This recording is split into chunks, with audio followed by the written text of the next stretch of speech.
मला माहिती आहे मी तुमची जागा कधीच नाही घेऊ शकणार, पण माझ्याही नकळत ज्या जबाबदाऱ्या माझ्या अंगावर पडल्या आहेत त्या निभावून नेण्यासाठी माझी मदत करा. अरे तुझ्या आईला अशी आहे ज्ञानोबाची मेघ. साहेब माझ्याशी नीट कधी बोलणार? बोलतील. शत्रू जेव्हा आपल्याबद्दल गोडवे गातो ना तेव्हाच आपण सावध राहण्याची आवश्यकता असते वाकनेस. माझ्या आईच्या जागी दुसऱ्या कुणाला नाही पाहू शकत ग. माझ्याकडे काही काम होतं का? मला तुमचा इंटरव्ह्यू हवा होता, चालेल ना? अरे गणेश काय एवढ्या उड्या मारत पुढे चाललात? चहा बनवायला सांगायचे दामू काकांना. मला पण एक कप चहा सांग. एक कशाला, 2 पिया की. 2? काय लॉटरी लागली काय तुला? मला नाही, माझ्या ताईला लागली ना. गणेश असं बोलू नये. अरे तुझ्या ताईचं लग्न म्हणजे काही योगायोग नाहीये, तिचं नशीबच होतं. तिचं नशीब पहिल्यापासूनच होतं, मग तेव्हा का नाही आले पत्रकार तिची मुलाखत घ्यायला? पत्रकार म्हणजे? त्यांच्यासाठी तर चहा सांगायला चाललोय. कुठे आहेत पत्रकार? तो आहे तिथं ताई बरोबर. आणि तुझी ताई कुठे आहे? ठीक आहे दरवाजात. बरं मला सांगा, तुमचं हे लग्न तुम्हाला अपघात वाटतो का? म्हणजे ज्या मुलाशी तुमचं लग्न ठरलं होतं तो मुलगा मांडवात आलाच नाही, पळून गेला, म्हणजे या सगळ्या गोष्टींबद्दल तुमचं मत काय? मला नाही माहित. बरं मला सांगा, ज्या मुलावर तुमचं प्रेम होतं ते तुमचं प्रेम प्रकरण किती दिवस चालू होतं? हा प्रश्न तुझ्या घरातल्या बायकांना विचारला असतास का तू? म्हणजे एका मिनिटात जर इथं गेला नाहीस ना तर पुढच्या क्षणाला 2-4 पाय ठेवून जाशील.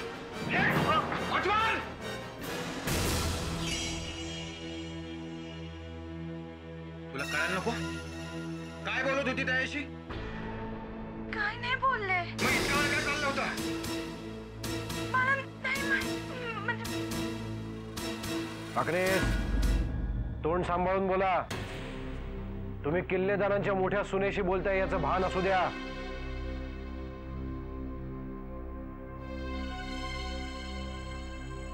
आज जा. मला माहिती आहे तुझी काही चूक नाहीये. आज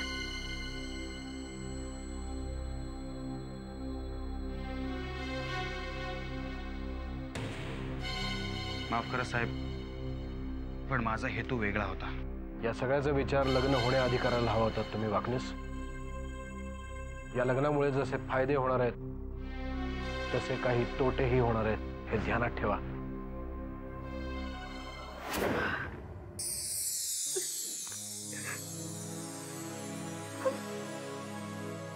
आता काय झालं? कोण बोललं तुला? एवढी काही बोललं नाही, माझाच वेडेपणा झाला सगळं, माझी चूक झाली. अगं हो, पण काय रे नरसिंह, तू बोललास का काही तिला? नाही ते काही नाही बोलले मला. जागरच्या एका पत्रकारानं तिला एकटीला गाठलं आणि लग्नाबद्दल विचारत होता. तू काही बोलली नाहीस ना? ती काही बोलली नसेलही, पण चूक आपलीच झाली आहे. एका अडाणी माणसाला आपण थेट बोर्डाच्या परीक्षेला बसवलंय. नदी किनारी उन्हाळक्या करणाऱ्या एका मुलीला आपण थेट राज दरबारात आणून बसवलंय. त्यामुळे एका फालतू पत्रकाराच्या क्षुल्लक इंटरव्ह्यूला ती बळी पडणारच ना. पांडुरंग शपथ, मी काही बोलले नाही. बोलली नसेलही, पण या एका प्रसंगातून मला पुढचे धोके दिसत आहेत. म्हणजे इथून पुढे माझ्याबरोबर कोणत्याही सार्वजनिक कार्यक्रमात ती येणार नाही. हिचा असला मूर्खपणा मला संपवून टाकेल. अरे शीतावरून भाताची परीक्षा करू नये. शीतावरूनच भाताची परीक्षा करायची असते आत्याबाई. अरे पण हिने करायचं काय? तुझ्या पदराखालच्या उभेत सुखात जगावं, हिंडावं फिरावं, चांगलं चुंगलं खावं. माझ्या मागे उन्हातानात कशाला फिरते? अरे पण मी काय म्हणते,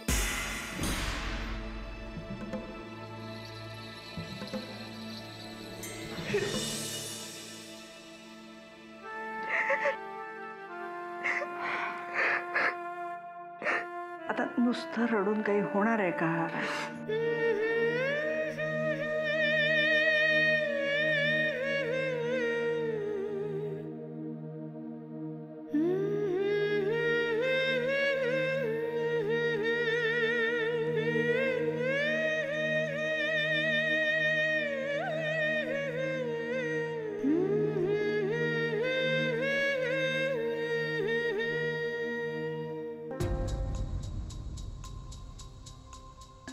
मुळात तो इसम इथे आत आलाच कसा वाकणीस?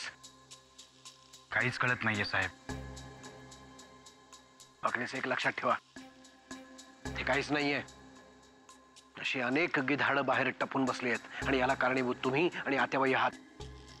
साहेब आम्ही तर फक्त हे बघा वाकणीस, जर तुम्हाला असं वाटत असेल काय खेळी खेळली आहे, लावून दिलं का नाही लग्न, तर या तोऱ्यात राहू नका आणि परिस्थितीला सामोरे जा. यापुढे काळजी घेऊ साहेब. कोणाकोणाची काळजी घेणार आहात तुम्ही? हा, मी जे आता म्हंटल ना, गिधाडं टपून बसली आहेत, ते त्या पोरीला जगू देणार नाहीत आणि पर्यायाने मलाही. साहेब याची कल्पना होती आम्हाला. कल्पना होती, पण तरी का केली ती चूक? माझा जीव वाचवण्यासाठी? तर नाव लौकिक वाचवता वाचवता आमचा जीव जाईल तेव्हा काय कराल? साहेब आता या विषयावर बोलून काय फायदा? माझी चूक झाली असं वाटत असेल तर माफ करा. नाही वाकणीस, एवढ्यात संपत नाहीये. अशी माफी पावलो पावली मागावी लागणार आहे तुम्हाला, पावलो पावली.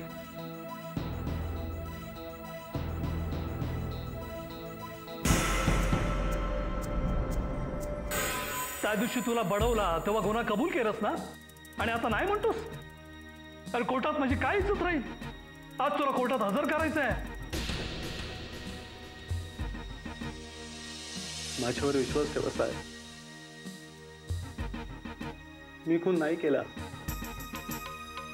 म्हणजे त्या माणसाला मी दगड मारला साहेब, पण खून करण्याच्या उद्देशाने नाही. माझ्यासमोर दुसरा पर्यायच नव्हता साहेब. बाळा, माझ्या समोर सुद्धा दुसरा कुठलाच पर्याय नाहीये,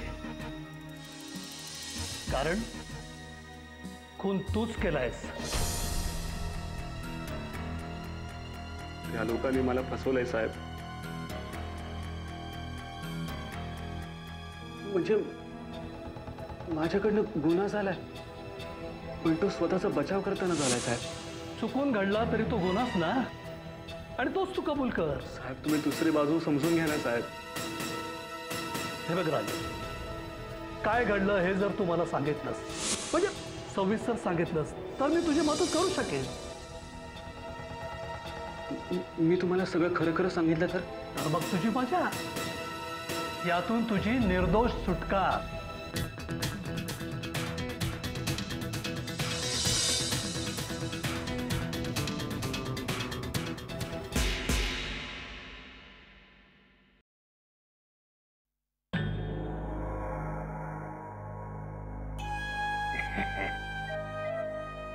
याला उजळलाय की वाकणीस साहेब?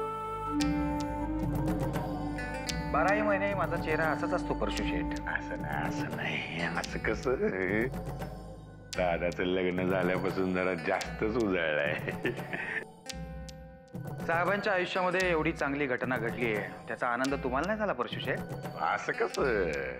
जावं तर भाऊ असला म्हणून काय झालं बाबा, आनंद तर झाला ना, पण लग्न ज्या पद्धतीनं झालं की नाही, त्याचं कुतूहल मात्र वाटायला लागलं बाबा.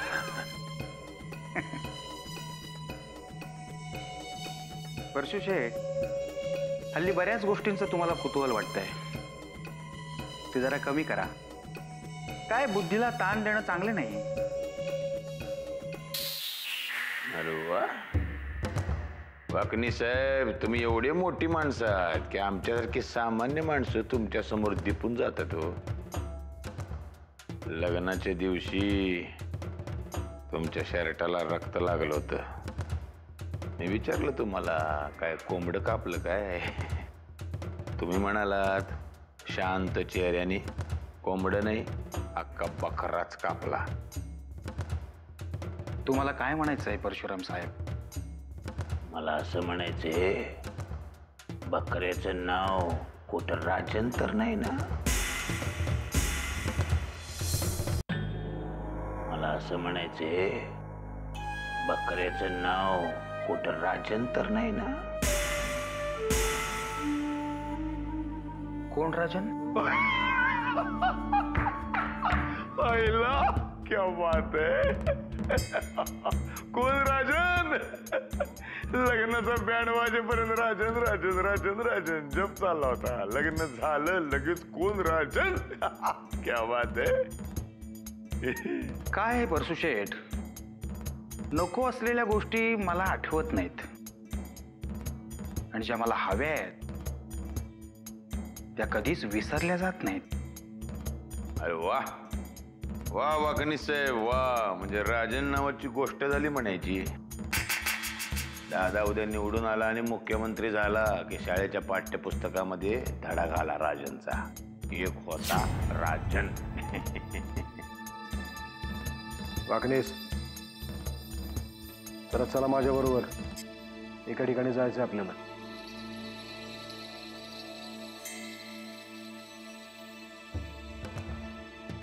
वाकणी साहेब धन्याने बोलवलं तुम्हाला.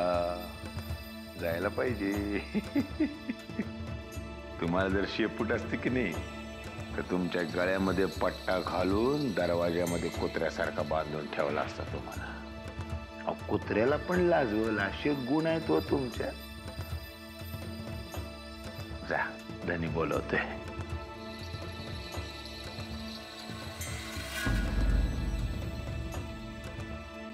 वाकणीस कुठल्या बकरा कापलाय त्या बकऱ्याचं नाव शोधून काढल्याशिवाय राहणार नाही मी. अहिल्या किल्ल्या दे. मी देणार नाही. आज ना उद्या तुला त्या द्याव्याच लागतील.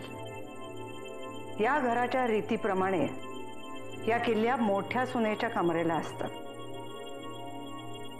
कसली रीत ठरवली कोणी? आता बाई मला एक सांगा, त्या मोलकरणीचं शिक्षण किती आहे? 10वी पासच ना? आणि ती आपल्या किल्लेदारांचं घर चालवणार? जे आहे ते आहे. हेच मान्य नाहीये मला. तुम्ही मध्यंतरी एका शाळा मास्तरणीला बोलवली होती.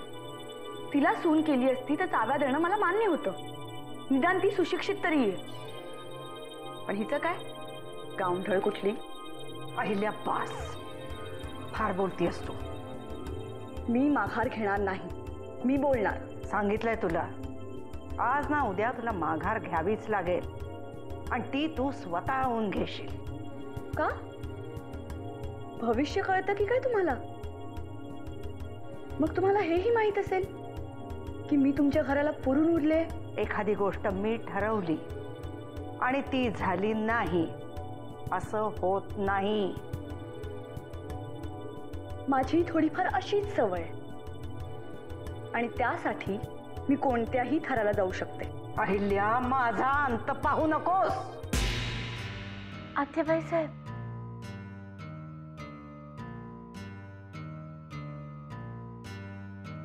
माझ्यासाठी नका भांडू. माझी खरंच लायकी नाही आहे या घरची मोठी सून होण्याची. अरे वा, म्हणजे कोणीतरी या घरात स्वतःची लायकी ओळखून आहे तर. छान, आवडला हा मला. चला आता झाडू घे आणि कामाला लाग. मला नको त्या चाव्या. तो मान यांचा आहे. यांच्याच कमरेला त्या शोभून दिसतात.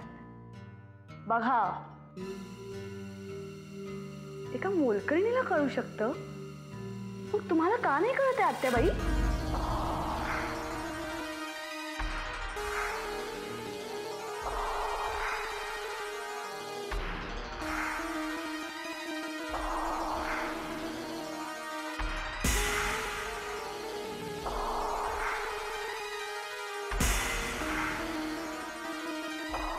वाकणीस, रमावतीला सगळी निवडणुकीची तयारी चालली आहे ना?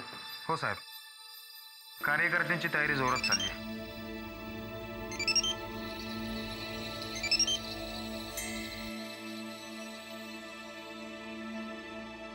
बोला लोटणकर. साहेब, महत्वाचं बोलायचं आहे तुमच्याशी. कशाबद्दल? राजन आणि जानकीबद्दल. मग ते आता फोनवरच बोललं पाहिजे का? का नको? मी तुम्हाला सांगतो, नंतर बोलूया आपण. पण साहेब, खरंच महत्वाचं बोलायचं आहे त्यांच्याबद्दल. बघा, मी तुम्हाला सांगितलेलं नंतर बोलूया. आता साहेब आहेत माझ्याबरोबर. अच्छा अच्छा, त्यांना आमचा नमस्कार सांगा. लोटणकर, अंथरूण बघून पाय पसरावेत. कमी बोला जरा. मी आता रमावतीला चाललोय, आल्यानंतर बोलूया. ठीक आहे. कोणाचा फोन होता? बँकेच्या चेअरमनचा. निवडणुका जवळ आल्या आहेत. कर्जदारांना काही कर्जामध्ये सूट देणार आहे का विचारत होते.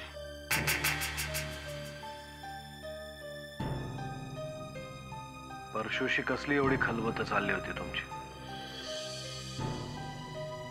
काय नाही साहेब, इकडचं तिकडचं विचारत होते. तेच विचारतोय मी. इकडचं तिकडचं म्हणजे नक्की काय? काही विशेष नाही.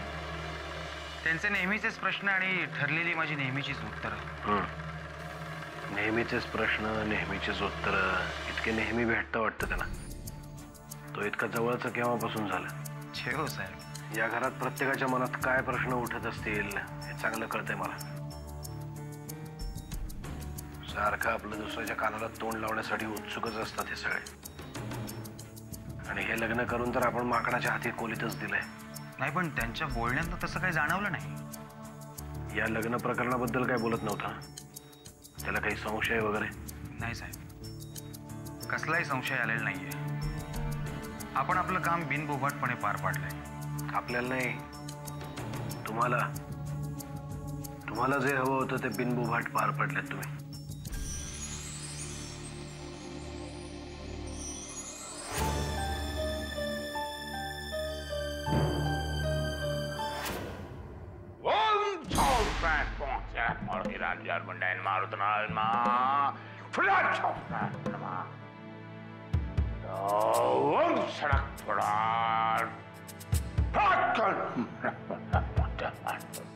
हे कसले मंत्र?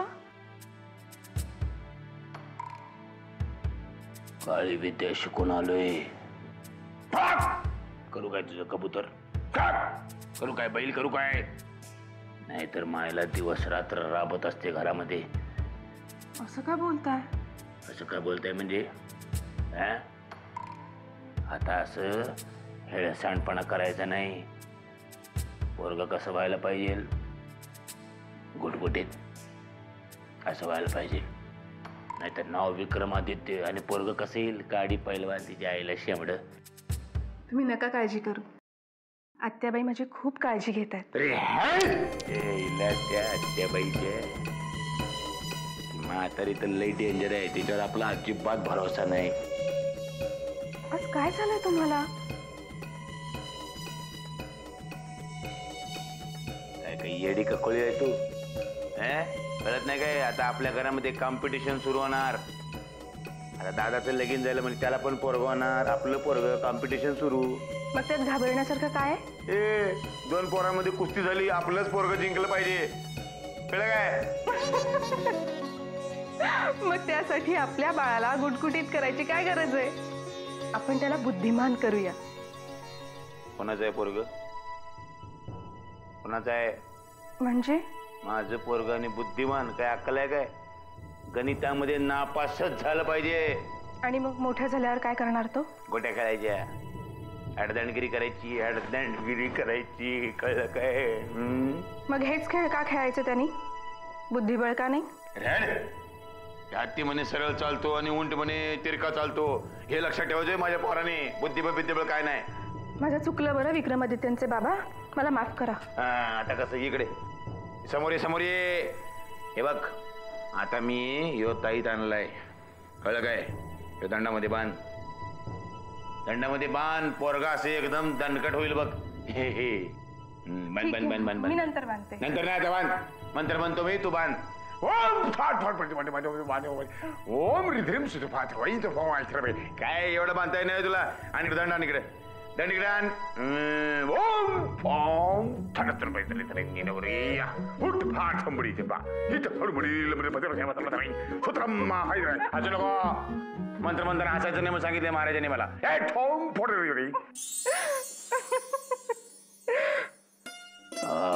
मंत्र पोचला पोराच्या कानापर्यंत. आता होणार दणकट माईला. तुला कोणी सांगितलं होतं मध्ये मध्ये बोलायला? थोडा वेळ गप्प बसता येत नव्हता? पण तुम्ही माझ्यासाठीच भांडत होतात ना? कोणी सांगितलं तुला मी तुझ्यासाठी भांडत होते म्हणून? मी या घराच्या रीतीसाठी, शिस्तीसाठी भांडत होते. पण चाव्या त्यांच्या कमरेला काय आणि माझ्या कमरेला काय? असं काय फरक पडतो? खूप फरक पडतो. अहिल्याच्या कमरेला चाव्या राहिल्या तर आपल्याला बोलणारं कोणी नाही हा विश्वास वाढेल तिचा. माझं काही चुकलं का? हो, चुकलं. याआधी अहिल्याच्या कमरेला चाव्या लावणं मला भाग पडलं होतं, पण मला ती नकोय. निदान या पदावर नकोय. तिच्यामुळे खूप माणसं दुखावली जात आहेत. पण तुम्ही समजावा ना त्यांना. अगं, तिला समजावायचंच असतं तर एवढा खटाटोप करून तुला या घरात लग्न करून कशासाठी आणली असती?